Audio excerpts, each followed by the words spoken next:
Di sini saya akan mempresentasikan hasil ujian tengah semester pembelajaran IPS MI atau SD yang diampu oleh Ibu Maftuha MPDI. Sebelumnya perkenalkan, nama saya Sofi Maulida dari kelas PGMI 5E dengan NIM 1262052111070. Baik, pertanyaan yang pertama yaitu apa yang dimaksud dengan ilmu pengetahuan sosial. Ilmu pengetahuan sosial merupakan ilmu-ilmu sosial yang disederhanakan untuk tujuan pendidikan, meliputi aspek-aspek ilmu sejarah, ilmu ekonomi, ilmu politik, sosiologi, antropologi, psikologi, ilmu geografi, dan filsafat yang dalam prakteknya dipilih untuk tujuan pembelajaran di sekolah dan perguruan tinggi. Menurut Muljono Cokrodikardjo mengemukakan bahwa IPS adalah perwujudan dari suatu pendekatan interdisipliner dari ilmu sosial. IPS merupakan integrasi dari berbagai cabang ilmu sosial, yakni sosiologi, antropologi, budaya, psikologi, sejarah, geografis, ekonomi, ilmu politik, dan ekologi manusia yang diformulasikan untuk tujuan instruksional dengan materi dan tujuan yang disederhanakan agar mudah dipahami. Mengapa IPS penting dalam kurikulum sekolah dasar?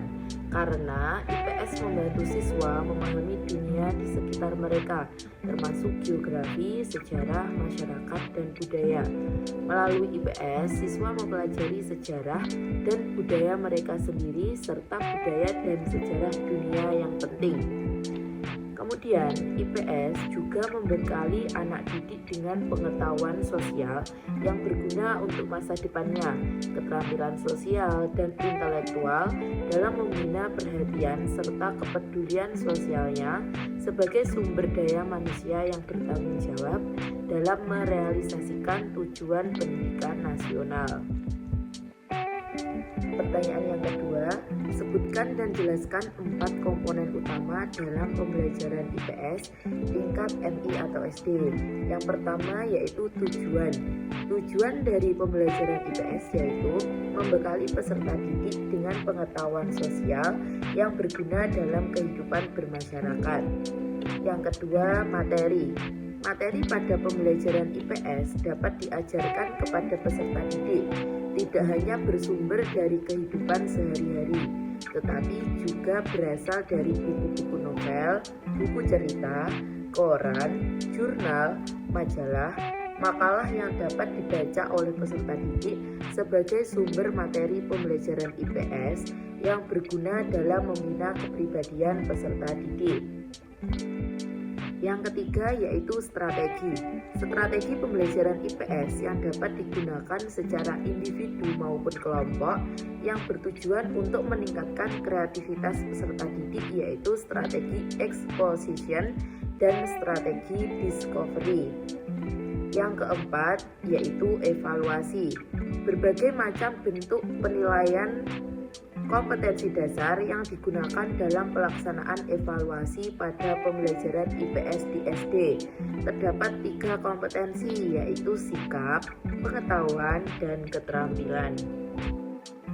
Pertanyaan ketiga, mengapa guru harus mengajarkan tentang budaya dan keanekaragaman sosial dalam pembelajaran IPS MI atau SD? Guru harus mengajarkan tentang budaya dan keanekaragaman sosial dalam pembelajaran IPS MI atau SD karena alasan berikut. Pembelajaran tentang budaya dan keanekaragaman sosial membantu siswa memahami identitas mereka sebagai individu dalam masyarakat. Ini mengajarkan mereka bahwa setiap individu itu unik dan berbeda. Kemudian, pembelajaran tentang budaya dan keanekaragaman sosial membantu siswa mempersiapkan diri sebagai warga negara yang berpartisipasi dengan baik dalam masyarakat yang beragam. Mereka belajar bagaimana berkontribusi dalam masyarakat yang menghargai keberagaman. Pertanyaan keempat yaitu bagaimana berita dan media sosial dapat mempengaruhi pandangan masyarakat tentang isu-isu sosial dan politik. Berita dan media sosial memiliki pengaruh besar dalam membentuk pandangan masyarakat tentang isu-isu sosial dan politik. Media sosial memungkinkan interaksi antar individu yang dapat mempengaruhi pandangan melalui diskusi, debat, dan pertukaran pendapat. Media sosial sering menjadi platform untuk menyebarkan disinformasi dan hoaks yang dapat membingungkan masyarakat dan mempengaruhi pandangan mereka terhadap isu-isu tertentu. Dengan demikian, penting untuk mengembangkan literasi media dan kritis serta memeriksa keandalan sumber informasi. Pengguna media sosial juga harus berusaha untuk mendengarkan berbagai pandangan dan bersedia terbuka terhadap sudut pandang yang berbeda. Pertanyaan yang kelima, praktekkan dan analisislah pembelajaran dalam kelas mulai dari pendekatan, strategi, metode, dan teknik. Assalamualaikum warahmatullahi wabarakatuh. Selamat pagi anak-anak. Bagaimana kabarnya hari ini? Alhamdulillah, luar biasa. Allahu Akbar. Yes. Sebelum memulai pembelajaran, sebaiknya kita berdoa terlebih dahulu. Bismillahirrahmanirrahim. Siapa yang tidak masuk hari ini? Ihil, alhamdulillah semua sehat. Hari ini kita mau membahas tentang arah mata angin dan denah.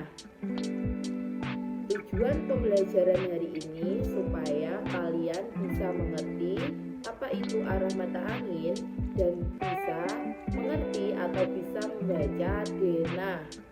Sebelum masuk ke materi, Ibu mau tanya kepada kalian, matahari itu terbit dari sebelah mana? Betul, dari sebelah timur dan tenggelam ke sebelah barat. Arah mata angin itu ada 8. Ibu punya lagu untuk arah mata angin. Kalian semua harus ikut menyanyi. Arah mata angin untuk penunjuk arah ada 8. Ayo kita nyanyikan. Barat, barat laut, utara, timur laut, timur, tenggara, selatan, barat, daya. Bisa yuk kita nyanyi bersama-sama. 1, 2, 3.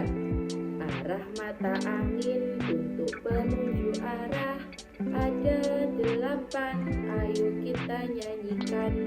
Barat, barat laut, utara, timur laut, timur, tenggara, selatan, barat, daya. Sekarang kita bahas yuk tentang denah. Denah selalu dilengkapi dengan arah mata angin. Denah adalah gambar yang menunjukkan lokasi atau bagian dari suatu tempat. Denah dibuat agar kita mudah menemukan suatu tempat atau lokasi. Kira manfaat denah itu apa ya? Yang pertama, denah memudahkan dalam mencari lokasi. Yang kedua, denah mengurangi kebingungan saat mencari lokasi. Yang ketiga, denah mempercepat untuk sampai ke tujuan. Sekarang, ayo kita keluar untuk mengamati denah lokasi di sekitar sekolah kita. Nah, Ibu mau tanya, letak kantin itu di sebelah mananya kantor guru? Ya betul, di sebelah selatannya kantor guru. Sekarang kita menghadap ke arah mana? Iya betul, kita menghadap ke arah barat. Ayo masuk kelas dulu, ibu ada tugas untuk kalian. Ibu akan membentuk kalian secara berkelompok. Masing-masing kelompok terdiri dari 6 anggota. Kemudian ibu akan memberikan undangan ini setiap kelompok. Dan kalian harus menulis informasi yang ada di denah tersebut. Kalian semua paham? Baik, kalau paham, nanti kalau sudah selesai kalian menyimpulkan, perwakilan setiap kelompok menyimpulkan hasil diskusi kalian ke depan teman-teman. Oke, sudah selesai semua? Baik, dari kelompok 1 silahkan maju terlebih dahulu.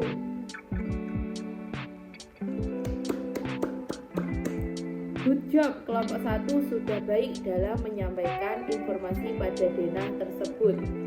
Berhubung waktu pembelajaran sudah selesai, ibu mau mengadakan tugas atau PR kepada kalian, yaitu kalian membuat denah dari rumah ke sekolah, dikumpulkan minggu depan di buku tulis.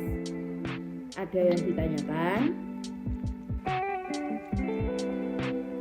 Nah, cukup sekian pembelajaran kita hari ini. Bila ibu ada salah kata, ibu mohon maaf. Wassalamualaikum warahmatullahi wabarakatuh. Analisis dari pembelajaran yang saya lakukan yaitu yang pendekatan. Saya mengambil pendekatan saintifik, di mana melibatkan siswa secara aktif melalui kegiatan mengamati, menanya, mengumpulkan data, mengasosiasi, dan mengomunikasikan hasil pengamatan. Kemudian strategi, saya mengambil strategi cooperative learning, strategi yang dalam penerapannya menggunakan sistem pengelompokan atau tim kecil. Biasanya di dalam kelompok kecil tersebut terdapat dari 4 atau 6 orang. Kemudian metode, saya mengambil metode penugasan, tanya jawab, dan ceramah. Setelah itu saya menggunakan teknik diskusi kelas, di mana siswa berpartisipasi dalam diskusi kelompok atau kelas tentang topik-topik IPS. Sekian yang dapat saya sampaikan, kurang lebihnya mohon maaf. Wassalamualaikum warahmatullahi wabarakatuh.